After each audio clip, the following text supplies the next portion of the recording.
Hi friends, आपका स्वागत है पुष्पेन मैथ्स क्लासेस के पॉडकास्ट चैनल पर। आज हमारे साथ हैं ऐसी शख्सियत आगरा की जिनका परिचय कराना मैं मोहताज नहीं समझता। हमारे साथ हैं सतवीर सिंह सिसोदिया सर। सर नमस्कार। नमस्कार। आज हम सतवीर सिंह सर से ये बात करना चाहेंगे कि आज का युवा, आज का बच्चा, विद्यार्थी, 10th क्लास और 12th क्लास का बच्चा अपनी प्रिपरेशन के लिए क्या सोचता है, किस तरीके से प्रिपरेशन की जाए जिससे उसके बोर्ड में मार्क्स अच्छे कर और अपना फ्यूचर ब्राइट कर सके। तो प्लीज़ सर बताइए, आज का बच्चा किस तरीके से सोचता है, क्योंकि आप सैकड़ों बच्चा पर डे पढ़ाते हैं। देखिए, शिक्षा का स्तर जो है वो पहले से बहुत बदल चुका है। पहले बच्चों में एक लगन थी शिक्षा पाने की, ज्ञान अर्जित करने की। अब धीरे धीरे जैसे जैसे इलेक्ट्रॉनिक मीडिया बढ़ता जा रहा है, समाज में ये बिल्कुल सीन बदल चुका है। जब से कोरोना काल आया है उसके बाद से बच्चों में जो पढ़ने की जो रुचि है वो बहुत कम हो गई है। इलेक्ट्रॉनिक मीडिया जो है, जैसे मोबाइल गैजेट्स हैं, लैपटॉप है, बच्चा अपना ज़्यादातर समय इसमें व्यतीत कर रहा है। तो जो शिक्षा का स्तर पहले था उस स्तर से देखा जाए तो सामाजिक व्यवस्थाएं बहुत बढ़ गई हैं, लेकिन शिक्षा का स्तर धीरे धीरे गिरता जा रहा है। और इस सबके लिए जिम्मेदार माता पिता भी है, कहीं तक बच्चा स्वयं जिम्मेदार है, और शिक्षक की भी भूमिका इसमें महत्वपूर्ण। अगर सर हम कम शब्दों में बात करें और एक रेस्पॉन्सिबिलिटी की बात करें तो पेरेंट्स को ऐसा क्या करना चाहिए कि बच्चे उनकी निगरानी में भी रखें, साथ में उनको ज़्यादा से ज़्यादा प्यार मिले पेरेंट्स का बच्चों के लिए, और वो अपने पढ़ाई में भी उनका मन लगे और अपने टारगेट को वो अचीव कर पाएँ। प्लीज़। देखो, ऐसा है कि इलेक्ट्रॉनिक मीडिया बढ़ने से एक तो रील का ज़माना बहुत आ गया है, बच्चों में पेशेंस बहुत कम हो गया है। पहले लंबे समय तक बैठने की आदत होती थी बच्चे को, जो आराम से बैठ के कठिन से कठिन समस्याओं को खुद हल करने की कोशिश करता था। अब क्या है कि पेरेंट्स के पास भी समय बहुत कम होता है।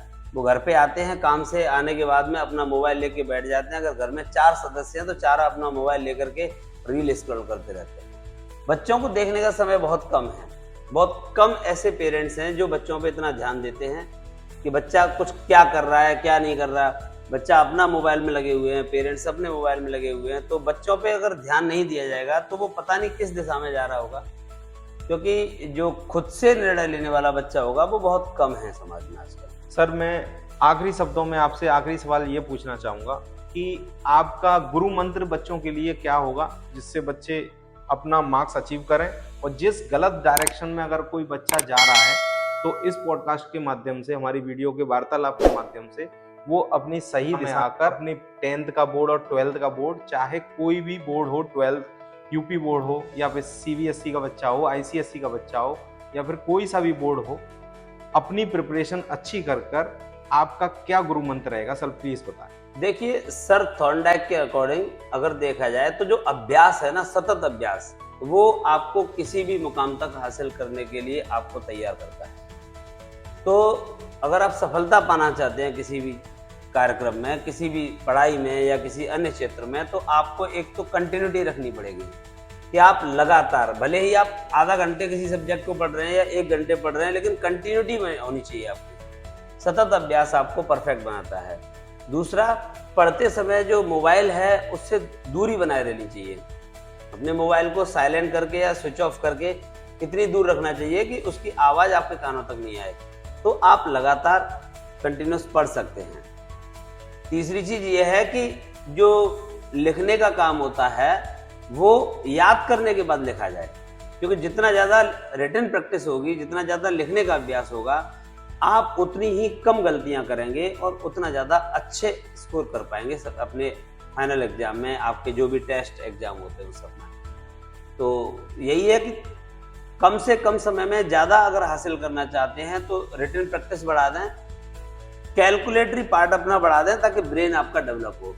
एक सर्वे के अनुसार, मैं एक अखबार पढ़ रहा था, उसमें देखा था कि 10वीं क्लास के बाद के जो बच्चे हैं जो 11वीं में आ चुके हैं, उनमें से 72% बच्चा ऐसा है जो डिवाइड और मल्टीप्लाई करने से डरता है। अब ये जो लैक ऑफ कॉन्फिडेंस आ रहा है, ये इस वजह से है कि उनमें जो टेबल याद करने की जो प्रथा थी वो कम हो गई है, क्योंकि जब भी कैलकुलेशन की जरूरत होती है तो मोबाइल साथ में होता है, तो बस कैलकुलेटर का यूज कर लेते हैं। तो ब्रेन का यूज कम से कम करने की वजह से ये जो कैलकुलेटरी पार्ट है हमारा ब्रेन का वो कम एक्टिव हो पाता है।